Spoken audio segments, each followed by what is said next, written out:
मोहम्मद अहमद कहते हैं कि अमलियात क्या होते हैं। देखिए, अमलियात एक फील्ड है पूरी की पूरी,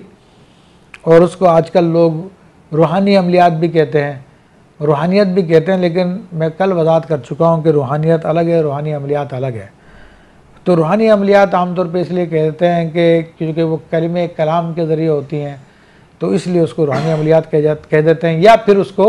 जादू के मुकाबले में, क्योंकि पाकीज़ा कलाम के ज़रिए जो अमल किए जाते हैं तो वो रूहानी कहलाते हैं, और जो नापाक बातों के ज़रिए शयातीन के ज़रिए किए जाते हैं तो उनको जादू कहा जाता है। और अमलियात असल में